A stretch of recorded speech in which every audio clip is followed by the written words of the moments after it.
Salut, bonjour tout le monde, bienvenue sur ma page Ma Découverte. Je vais me représenter, mon nom c'est Abigail Madungu, je suis d'origine gabonaise et je suis résidente permanente du Canada et donc très bientôt je serai citoyenne canadienne.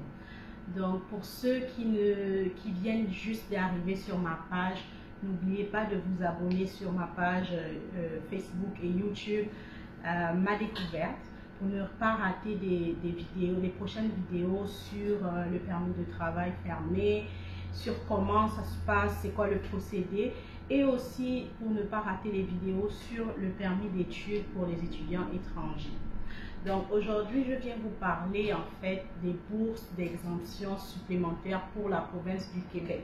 Je précise bien, c'est pour la province du Québec parce que cette bourse-là, elle ne concerne pas les autres provinces du Canada.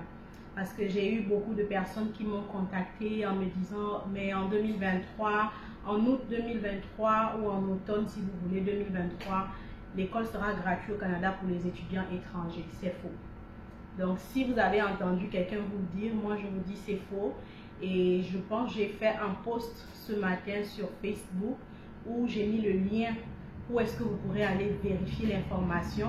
Et quand vous allez sur le site, le seul site où vous pouvez trouver l'information, c'est sur québec.ca.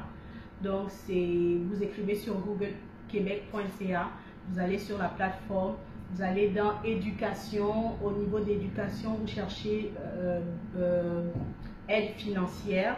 Et là, vous allez voir la bourse d'exemption pour les étudiants étrangers. Et en aucun cas sur ce site, on ne parle de gratuité des frais ou des droits de scolarité. C'est archi faux. Certaines personnes, on m'a envoyé même des affiches qui disent qu'il y a les études seront gratuites au Canada en 2023. C'est faux, je le répète.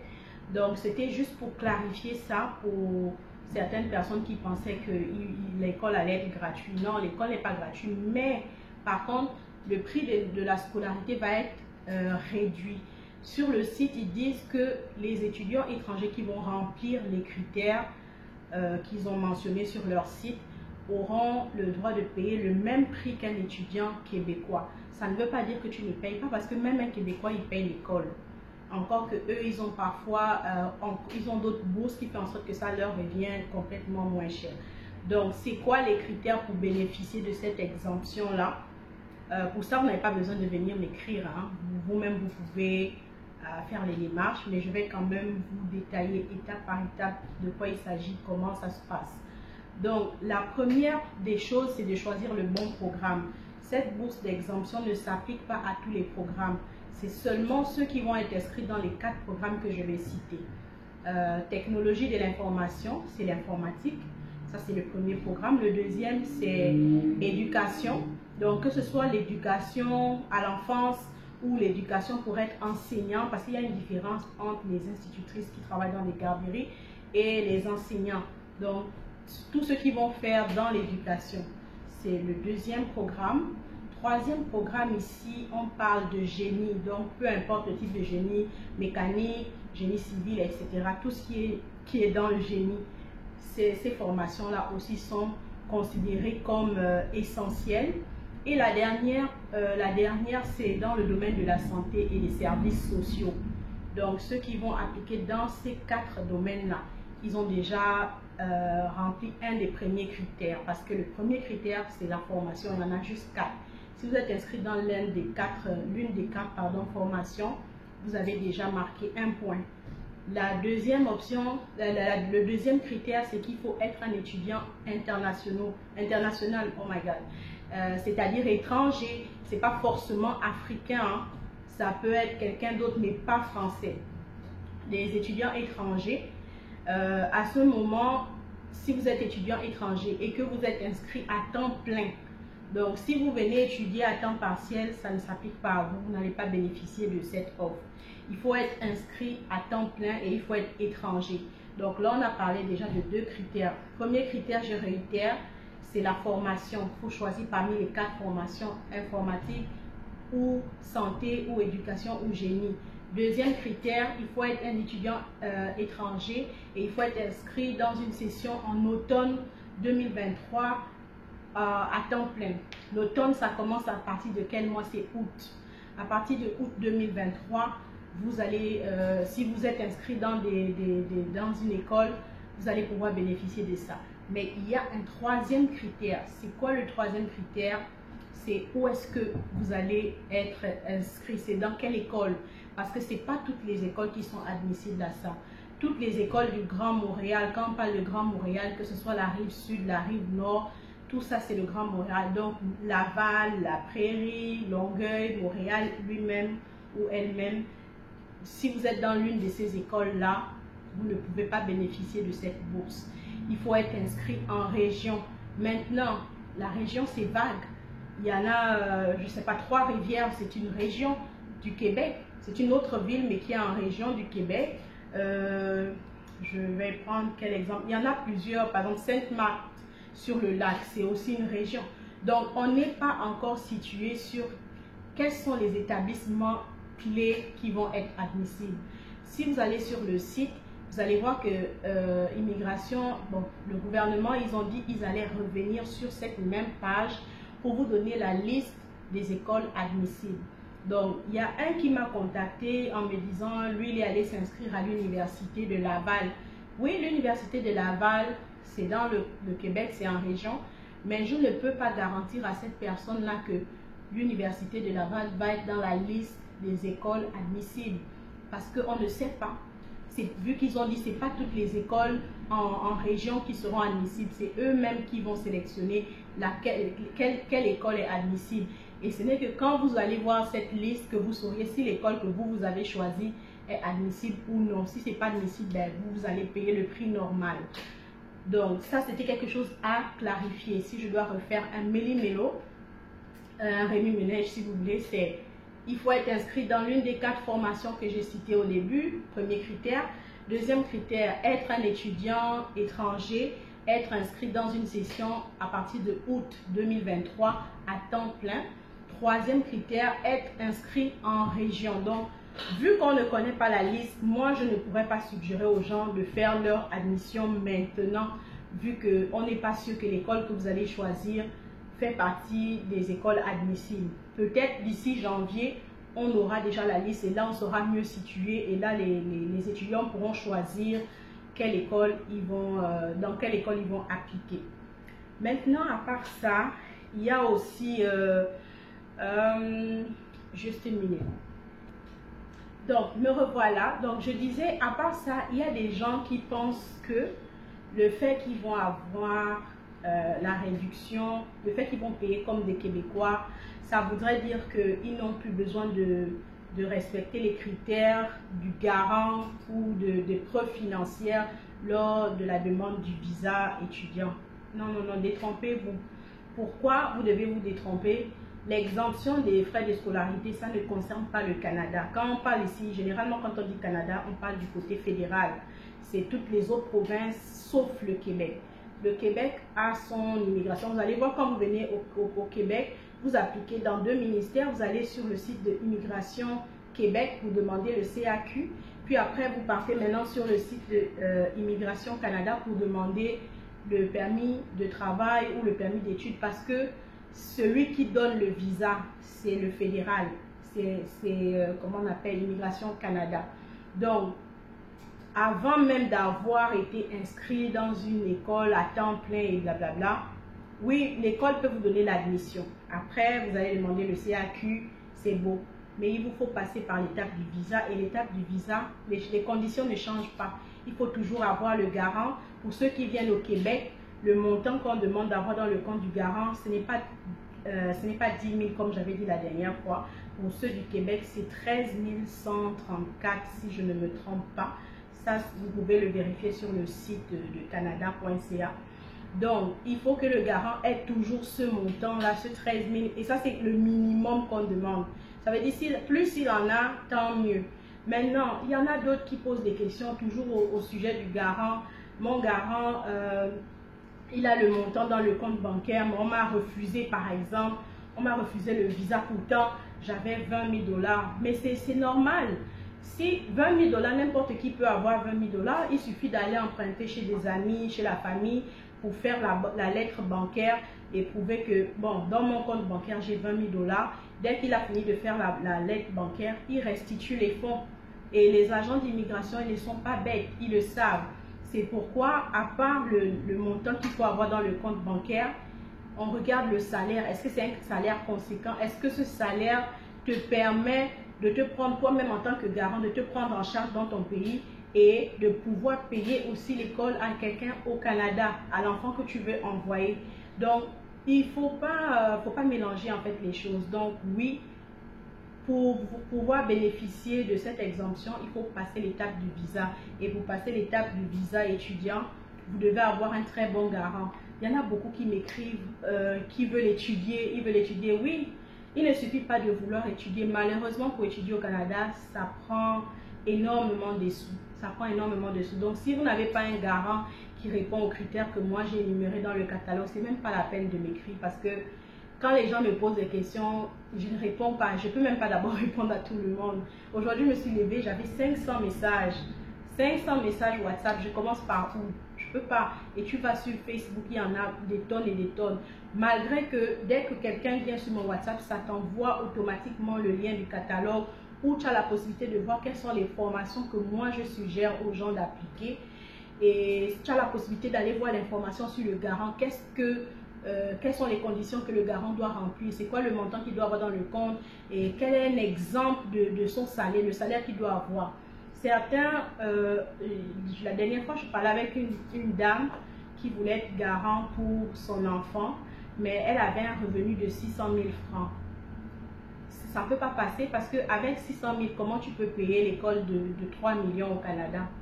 L'agent d'immigration, lui, il ne regarde pas d'abord l'exemption, il ne regarde pas le fait que l'école va te coûter moins cher à partir de août. C'est pas lui, ça c'est pas son problème. Lui, son problème c'est les critères qui sont sur le site d'immigration. Tu es censé avoir un salaire conséquent parce qu'on sait que les études au Canada ça coûte cher et il faut avoir tel montant. Donc elle a 600 000. Vous-même faites le calcul. Si vous faites 600 000 multiplié par 12, ça ne dépasse pas, comment dirais-je, l'école de l'enfant coûte 12 000, ça coûte, my God, 12 000 $, qui est 6 millions environ. Avec 600 000, c'est pas possible que tu puisses non seulement payer tes charges en Afrique, t'occuper des enfants qui vont rester en Afrique et payer l'école de celui qui va au Canada, payer son loyer, payer son transport, sa nourriture, payer les fournitures scolaires et tout. Ça ne peut pas. Elle m'a dit qu'elle avait d'autres revenus en plus de son salaire normal. Elle avait des revenus locatifs.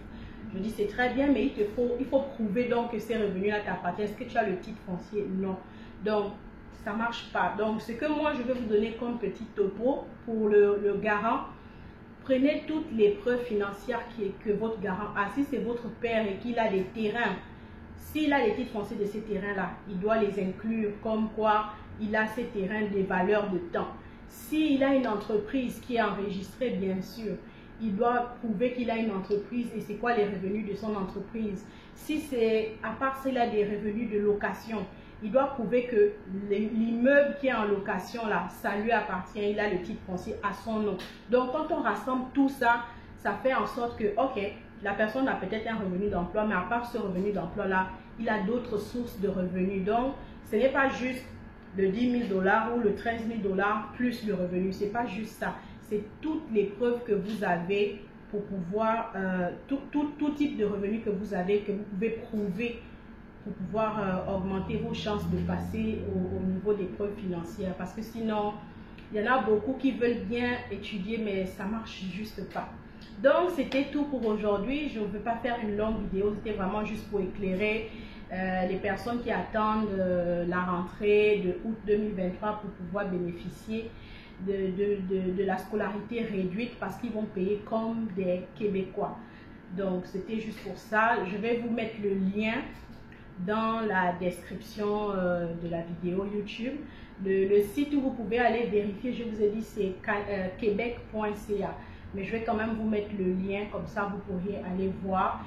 Et juste après, je vais mettre aussi des captures d'écran de l'information que je viens de partager. Où est-ce que moi je suis allée chercher ces informations-là. J'espère que ça vous a éclairé. Je vais encore refaire un petit résumé.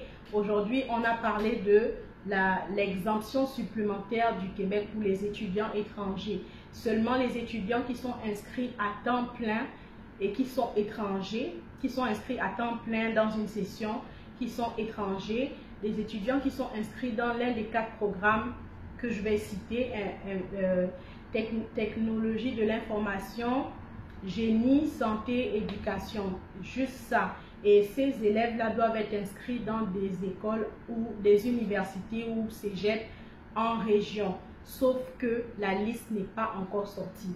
Le gouvernement du Québec n'a pas encore donné la liste des établissements qui va être admissible à cette exemption-là. Donc, si vous décidez d'aller vous inscrire vous-même dans une école en région, c'est à vos risques et périls. Maintenant, si plus tard, dans la liste, l'école que vous avez choisie n'est pas dans la liste, ben, vous ne pouvez vous en prendre qu'à vous-même parce que, voilà, c'était un peu ça.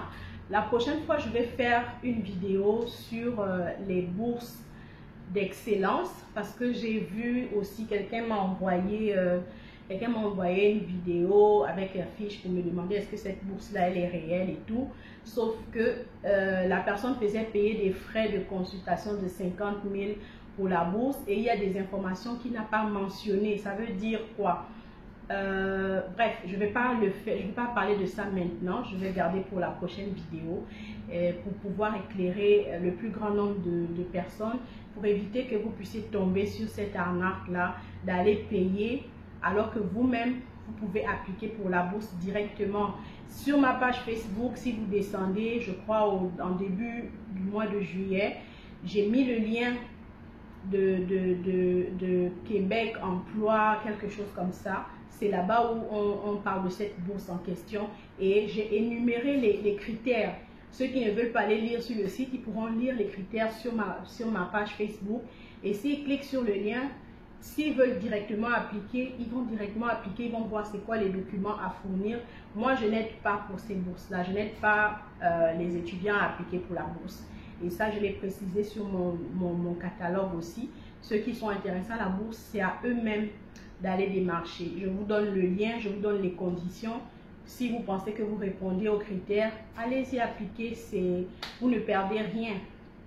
Vous ne perdez rien à le faire. Donc, merci encore d'avoir pris le temps de m'écouter. Et n'oubliez pas de partager la vidéo et de surtout vous abonner pour ne pas rater les prochaines vidéos. Bye. Ok, donc ici, on va aller sur Google, on va taper québec.ca. Ça, c'est pour trouver le site officiel où est-ce qu'on parle des bourses d'exemption supplémentaires pour les étudiants étrangers. On va cliquer celui qui dit gouvernement du Québec. C'est écrit www.quebec.ca. On arrive sur le site, on va descendre, aller dans l'onglet éducation. Dans éducation, on clique sur aide financière aux études. Et là, on va chercher, on va descendre complètement. Remboursement, allocation, programme d'allocation, bourse, non. On cherche des bourses pour les étudiants étrangers. Aide financière pour les étudiants étrangers. On va cliquer là-dessus. Ça nous amène sur une autre page encore. Et là, on va chercher l'exemption des droits de scolarité en région. Ça va être en bas normalement. Exemption des droits de scolarité supplémentaires selon le programme d'études et la région. C'est celui-là qu'on sélectionne. Donc, le titre de l'exemption, c'est pour l'exemption des droits de scolarité supplémentaires selon le programme d'études et la région. Une exemption des droits de scolarité supplémentaires sera accordée en septembre 2023 aux étudiants étrangers inscrits dans un établissement collégial ou une université située à l'extérieur de la communauté métropolitaine de Montréal. Donc, ils devront suivre un programme d'études en français dans les secteurs d'emploi identifiés comme prioritaires. C'est quoi? C'est génie, la santé, l'éducation, services de garde éducatif et technologie de l'information. Il y a d'autres conditions qui s'appliquent. Si on va plus bas, conditions d'admissibilité, l'étudiant doit être inscrit l'étudiant ou l'étudiante doit être inscrit dans un établissement d'enseignement. Il doit être inscrit à temps plein dans un programme d'études en français relié à l'un des domaines identifiés comme prioritaires, ceux qu'on a cités plus haut. Et vos lieux d'apprentissage et de résidence doivent se trouver au Québec et être situés à l'extérieur du territoire de la métropolitaine de Montréal. Vous voyez qu'en aucun cas ici, on ne vous parle de gratuité des frais de scolarité. C'est juste que ça va être réduit. Donc, la liste des établissements n'est pas encore sortie. Ils disent ici, la liste des établissements va sortir et ce sera sur ce site-là qu'ils vont annoncer la liste des établissements. Vous voyez, la dernière mise à jour, ça date de 19 mai. Donc, comme je vous avais dit tantôt, même si vous allez bénéficier de l'exemption, ça ne vous exclut pas de répondre aux critères du garant. Qu'est-ce qu'on fait? On va aller sur www.canada.ca pour aller sur le site du gouvernement fédéral pour le visa. Lorsqu'on veut demander le permis d'études ou le visa, ce n'est pas sur le site du Québec qu'on va, c'est sur le site Canada. Quand on arrive, ça nous dit le site officiel du gouvernement du Canada. Nous, on ira sur le menu. Dans le menu, on va aller cliquer sur immigration et citoyenneté. Ensuite, on va chercher étudier parce qu'on veut étudier au Canada. Puis là, on va vous donner beaucoup d'informations sur comment se préparer. Si vous voulez demander une lettre à une école, nous, on va aller droit au but. On veut obtenir un permis d'études. On clique sur ça. Et là, ça nous parle du processus. Ça nous donne les frais à payer pour un permis d'études. C'est 150 $ les frais à payer pour le permis d'études. Mais il y a un deuxième frais qui s'est ajouté, c'est les frais des données biométriques pour ceux qui doivent faire les données biométriques. Ça ne s'applique pas à tout le monde. Les données biométriques, c'est 85 $. Et du coup, le montant, ce n'est plus juste 150. On paye 150 plus 85 $ si vous devez faire les données biométriques. Ici, on vous explique c'est quoi le permis d'études. On va aller cliquer sur suivant parce que nous, ici, on veut chercher l'information sur le garant. On descend, vous êtes inscrit. Il faut être inscrit dans une école. Il faut avoir son CAQ pour ceux qui sont de la province du Québec. Et il faut avoir ses preuves financières en plus des documents à remplir. Et ici, on vous dit un peu quel type de preuves financières vous pouvez avoir. Vos frais de scolarité. Vous devez fournir des preuves que vous avez les moyens de payer vos frais de scolarité, de payer les frais de subsistance pour vous et les membres de la famille qui vous accompagnent. Donc, nous, on va descendre directement, pour aller droit au but, en fait. On ne veut pas trop traîner. On a cliqué suivant. Et on vous dit ici que pour faire une demande, vous avez besoin des preuves d'acceptation. Ça, c'est que vous avez été accepté dans une école. Preuve d'identité, preuve de ressources financières. Vous voyez que ils ne tiennent pas forcément compte du fait que vous avez l'exemption du Québec. Parce que ce qui se passe au Québec, ça ne concerne que Immigration Québec. Ça n'impacte pas Immigration Canada. Vous devez remplir les critères du visa. Et dans les critères du visa, il y a toujours le 10 000 $ de preuves financières approuvées par le garant. Donc, même si vos études vont vous coûter maintenant 1 000 $, ça n'empêche pas qu'avant de bénéficier de ce 1 000 $, vous devez prouver que vous avez le 10 000 $ plus un bon salaire. Donc ici, vous pouvez voir les types de preuves financières qui peuvent être acceptées. Ça peut être la preuve d'un compte bancaire au Canada à votre nom. Ça peut être un certificat de placement garanti dans une institution canadienne participante. Ça peut être la preuve d'un prêt d'études ou d'étudiants émis par une banque. Donc, il y a toute une liste en fait d'informations et vous, dans la liste, vous allez juste choisir qu'est-ce qui s'applique à vous. Si vous avez ouvert un compte au Canada et que vous avez versé des fonds, ça fait déjà une preuve financière que vous avez. Si en plus de ça, vous avez une lettre bancaire qui atteste que vous avez 10 000 $ dans votre compte, qui est l'équivalent d'environ, je ne sais pas, 5 millions ou plus, ça fait aussi votre affaire. Donc, plus vous augmentez, plus vous donnez des preuves, plus votre dossier est solide. Ici, on dit des preuves que vous avez payé les frais de scolarité et de logement, une lettre de la personne ou de l'école qui vous donne de l'argent. Ça, c'est pour ceux qui ont un garant, si ce n'est pas eux-mêmes qui paient leurs études. La preuve des fonds versés au Canada, si, bon, bref. C'est un peu ça. Vous voyez, comme je vous ai dit, l'école ne sera pas gratuite au Canada ni au Québec. Oui, les frais des scolarités, ça va être réduit, mais avant d'être rendu là, il faut déjà passer l'étape du visa. L'école peut vous avoir accepté en région. Le CAQ, vous l'avez eu. Maintenant, quand vous arrivez au niveau du visa, si vous n'avez pas les preuves financières suffisantes, vous n'allez pas avoir le visa. Et donc, vous n'allez pas venir au Canada et vous n'allez pas pouvoir bénéficier de l'exemption. Vous voyez ici, on vous parle toujours de 10 000 $ annuels pour quelqu'un qui vient au Québec. Et si la personne vient avec un membre de sa famille, pour la première personne, le premier membre qui va venir avec cet étudiant-là, il doit prouver une capacité financière de 4 000, ce qui fait déjà 14 000 si c'est 2 personnes.